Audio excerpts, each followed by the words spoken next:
June 1వ తేదీ నుంచి కూడా రేషన్ పంపిణీలో మళ్ళీ పాత విధానాన్ని తీసుకొచ్చే విధంగా కూటమి ప్రభుత్వం నిర్ణయం తీసుకుంది. దీంతో ఎండిఏ వాహనాలు ఎవరైతే ఉన్నారో వాహనదారులు వారందరూ రోడ్డెక్కాల్సినటువంటి పరిస్థితి కూడా వచ్చింది. మరి ప్రస్తుతం ప్రభుత్వం తీసుకుంటున్నటువంటి నిర్ణయాలు ఏ విధంగా ఉన్నాయో అడిగి తీసుకుందాం. చెప్పండి, ఈరోజు రాష్ట్ర ప్రభుత్వం కొత్త నిర్ణయాన్ని మళ్ళీ తీసుకుంది, అంటే పాత విధానాన్ని మళ్ళీ అవలంబిస్తుంది. ఏంటి మీ పరిస్థితి ఏంటి? ఎంతమంది ఉన్నారు అసలు రాష్ట్రంలో? పాత ఏం లేదండి. ఆనాడు డీలర్ వ్యవస్థ ఉంది, మా ఎండి వ్యవస్థ కూడా ఉంది. కానీ ఆనాడు గవర్నమెంట్ మమ్మల్ని తీసుకున్నప్పుడు డీలర్ వ్యవస్థకి ఏ ఇబ్బంది లేకుండా వాళ్ళ స్టాక్ పాయింట్లు పెట్టుకుని అదే కమిషన్, ఈ రోజు కూడా అదే కమిషన్ వస్తుంది. కానీ ఆ రోజు ప్రజా పంపిణీ వ్యవస్థను పెట్టి ప్రజల వద్దకే తీసుకెళ్ళి రేషను ఇస్తున్నాము. అలాంటి వ్యవస్థ మమ్మల్ని తీసుకొచ్చి 9,260 కుటుంబాలను, అలాగే ఇంకో 9,260 మించి 18,000 కుటుంబాలను ఈరోజు తీసుకున్న నిర్ణయం వల్ల మరి నడురోడ్డున పడిపోయింది. ఇంకోటి ఏంటంటే, ఈరోజు నాదెండ్ల మనోహర్ మినిస్టర్ గారు చెప్తున్నారు పర్సెంటేజ్ పెరుగుతుంది అని. ఈరోజు మేము 15 రోజులు చేసిన 95% అబోవ్ ఉంటుంది. ఇదే పర్సెంటేజ్ రేపు డీలర్ వ్యవస్థ వచ్చిన తర్వాత మీరు ఎలా చూపిస్తారో చూపించండి. కానీ డీలర్లో ఇవాళ ప్రజా పంపిణీ వ్యవస్థ ఐవీఆర్స్ ద్వారా గవర్నీయులు ముఖ్యమంత్రి నారా చంద్రబాబు నాయుడు గారు కూడా ప్రజల పంపిణీ వ్యవస్థలో పాల్గొన్నప్పుడు ఐవీఆర్స్ ద్వారా కనుక్కుంటే 95% కూడా 95% కూడా మరి వ్యవస్థ బాగుంది, ప్రజా పంపిణీ వ్యవస్థ బాగుందని కూడా మరి అభిప్రాయం వచ్చింది. ఈరోజు మమ్మల్ని నడురోడ్డు మీద పడేస్తే ఈరోజు మేము బతకలేని పరిస్థితి ఏర్పడింది. దయచేసి మరి ఈ కూటమి ప్రభుత్వాన్ని కూడా ఒకటే హెచ్చరిస్తున్నాం. ఇవాళ ఈ కుటుంబాలు నడిరోడ్డు మీద పడిపోయాయి. ఈ కుటుంబాలను ఆదుకోవాల్సిన బాధ్యత కూడా ఈ ప్రభుత్వాల మీదే ఉంది. ఎందుకంటే ఇప్పుడు తీసుకున్న నిర్ణయం, ఎందుకంటే మాకు 20 నెలల టైం ఇంకా ఉంది.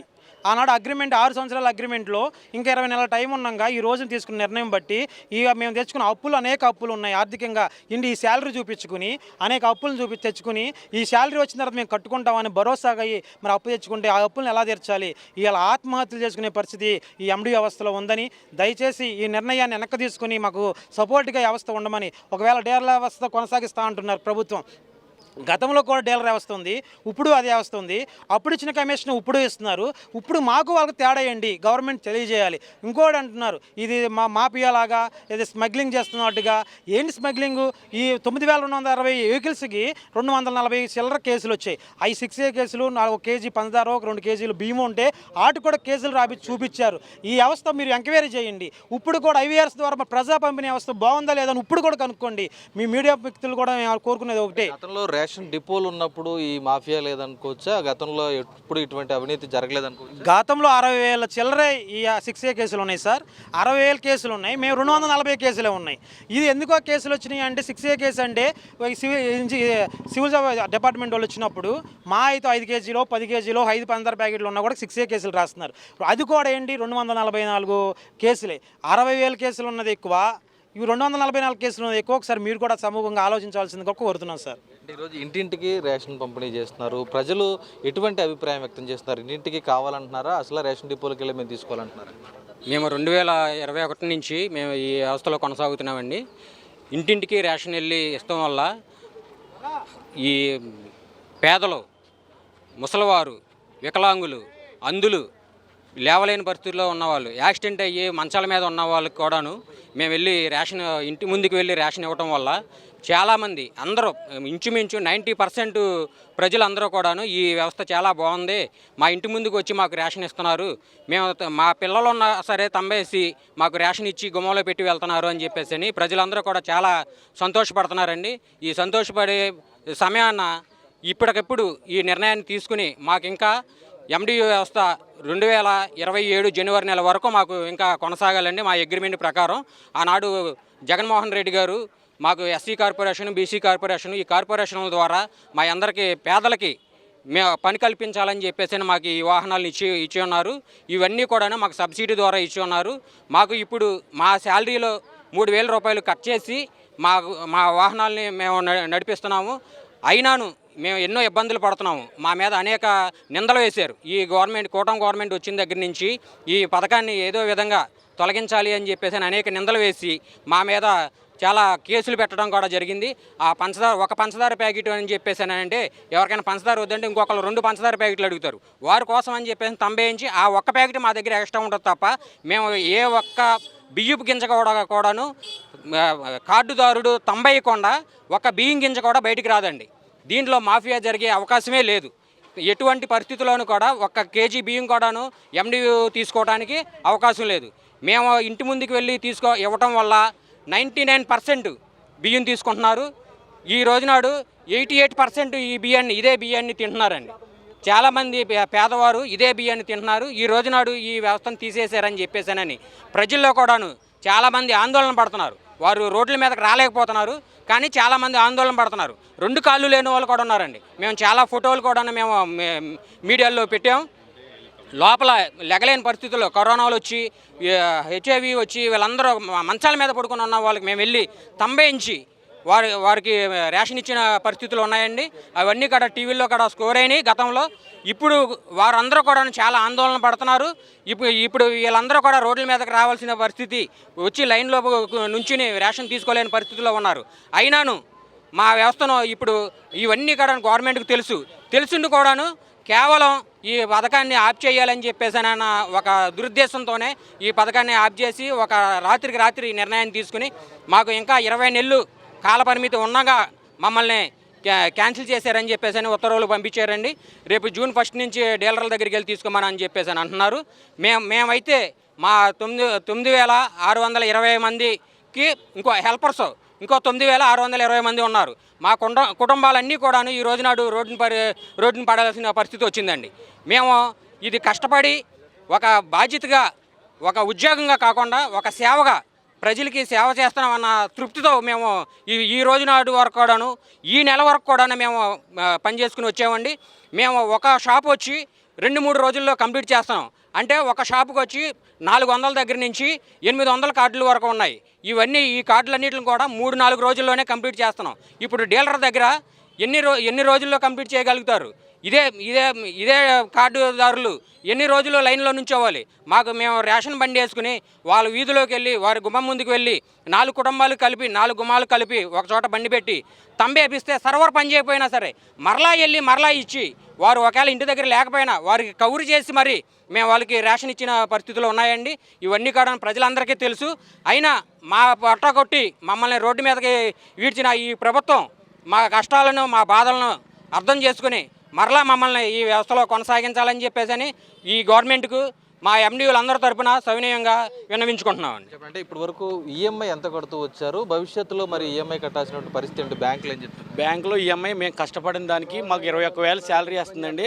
21,000లో 3,000 మా ఈఎంఐ కింద గవర్నమెంట్ కార్పొరేషన్లు ఇచ్చినాయి. ముందు సగం పేమెంట్ కట్టించుకుని కార్పొరేషన్ లోన్లు ఇచ్చినాయి. 3,000 మనం చేసే పనిలోనే 3,000 కట్ చేసుకుని ఈ ప్రభుత్వం మాకు ఆ వ్యాన్ ఇవ్వడానికి ఇంకా 20 నెలల టైం ఉంది. ఇంకా 20 నెలలు ఈఎంఐ కట్టాలి. ఇప్పుడు ఈ మమ్మల్ని తీసేస్తే ఏ విషయంలో ఎలా కట్టగలం? ఆ వ్యాన్ దేనికి ఉపయోగపడదు. అది గవర్నమెంట్ ముద్రలు వేసి ఉన్నాయి. బయటకు కిరాయి తోలతా కూడా లేదు. కిరాయిలు తోలుకున్నారు అన్నారు ప్రభుత్వం. మీడియా వాళ్ళు మీరే. మేము ఎప్పుడూ అటువంటి కిరాయిలు తోలలేదు. ప్రజలకు సేవ మాత్రమే చేసాం. దయచేసి ఇంటింటికి ఇచ్చే బండిని ఆ రోజున ప్రభుత్వం ఏ రీతిగా వచ్చిందో ఆ రీతిగానే మా వాహనాలు ఉంచుకుని మేము ఈ ప్రజలకు సేవ చేయడానికి మేము ప్రతి నెల 15 రోజులు వర్క్ చేస్తున్నాం. లేని వాళ్ళని కూడా ఫోన్ చేసి రప్పించి రేషన్ ఇస్తున్నాం.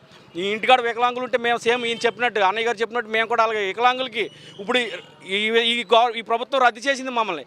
వికలాంగులకి ఏ రీతిలో ఇస్తారు? డీలర్ షాప్ కాడ నుంచి వెళ్ళడానికి ఉండదు. షాప్ కాడ ఉన్న బస్తాలు వదిలేసి వికలాంగుల దగ్గరికి వెళ్ళి వేలు ముద్ర వేయించుకుంటాడా? దయచేసి నాదండ్ల మనోహర్ గారు ఈ నిర్ణయాన్ని వెనక్కి తీసుకోవాలని మరి మా ఎండి వ్యవస్థని మళ్ళీ పునరుద్ధరించాలని కోరి ప్రార్థిస్తున్నామండి.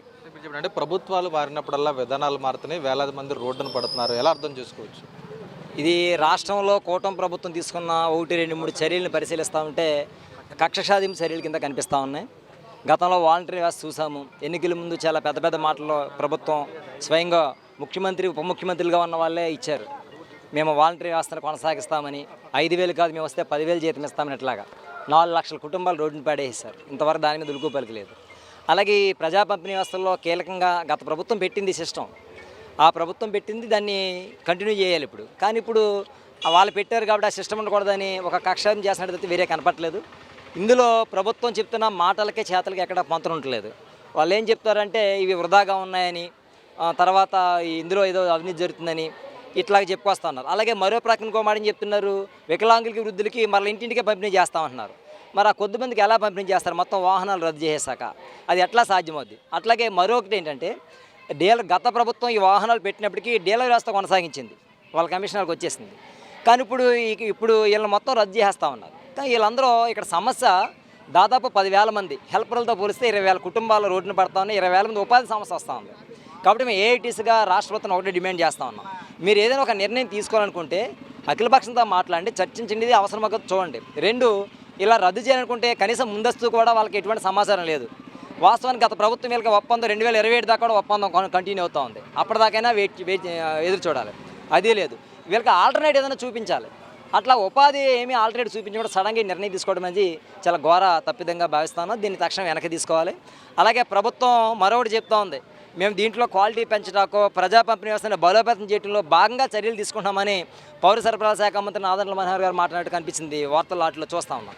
మీరోజు పౌర సరఫరాల వ్యవస్థ పటిష్టం చేయాలనుకుంటే ఈరోజు దేశంలోనే కేరళ రాష్ట్రం ఆదర్శంగా పేద ప్రజలందరికీ ఉపయోగపడే విధంగా 16 రకాల నిత్యావసర సరుకుల్ని రేషన్ జీపుల ద్వారా పంపిణీ చేస్తూ ఉంది. అట్లాంటి సిస్టమ్ తీసుకురండి. అలాగే కేరళ నుంచి వచ్చిన మినిస్టర్ కూడా ఇక్కడ చెప్పారు, ఈ రాష్ట్రంలో అమలు చేస్తున్నట్టు ఇంటింటి రేషన్ వాహనాలు చాలా బాగున్నాయి, మేము అమలు చేయాలి ఆలోచనలు ఉన్నామని. అట్లాగా దేశానికే ఆదర్శంగా ఉన్న కేరళ రాష్ట్ర మంత్రి కూడా మెచ్చుకున్నటువంటి వాహనాల వ్యవస్థ, ఇంటింటి రేషన్ పంపిణీ వ్యవస్థని ఉన్నపాలంగా మీరు రాజకీయ కక్షాదికి తీసేయడం ఎంతవరకు న్యాయమని మేము ప్రశ్నిస్తూ ఉన్నాం. ఇక్కడ 20,000 మంది 20,000 కుటుంబాల ఉపాధిని మీరు దృష్టిలో పెట్టుకుని ఆలోచించాలని రాష్ట్ర ప్రభుత్వం తీసుకుని ఈ నిర్ణయాన్ని వెనక్కి తీసుకోవాలని డిమాండ్ చేస్తా ఉన్నాం.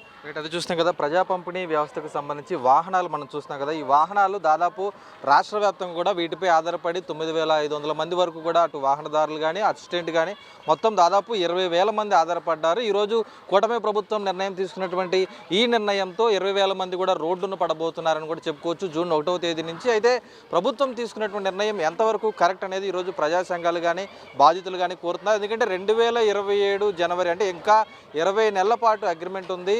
వీరు బ్యాంకులకు రుణాలు కూడా చెల్లించాలి మరొక 20 నెలల పాటు. అది ఏ విధంగా తాము చెల్లిస్తాము, సరైనటువంటి నిర్ణయం తీసుకోవాలి, తమను ఆదుకోవాలని వారందరూ కోరుతున్నటువంటి పరిస్థితి అయితే కనిపిస్తోంది. కెమెరా పర్సన్ మధుతో భార్గవ న్యూస్, ఏలూరు నుంచి.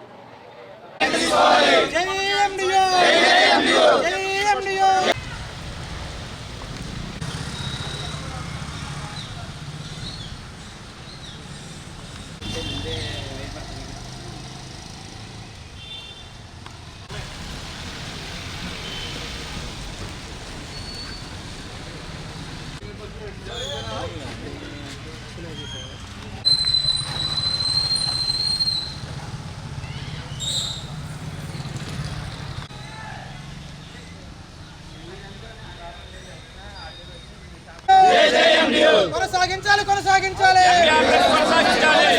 కొనసాగించాలి కొనసాగించాలి కొనసాగించాలి. కూటమి ప్రభుత్వం తీసుకున్న నిర్ణయాన్ని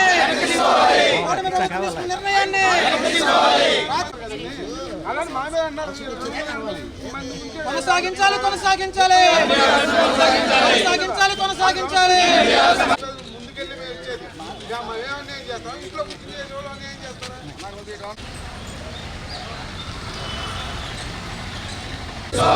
కూటమి ప్రభుత్వం తీసుకున్న నిర్ణయాన్ని కొనసాగించాలి కొనసాగించాలి.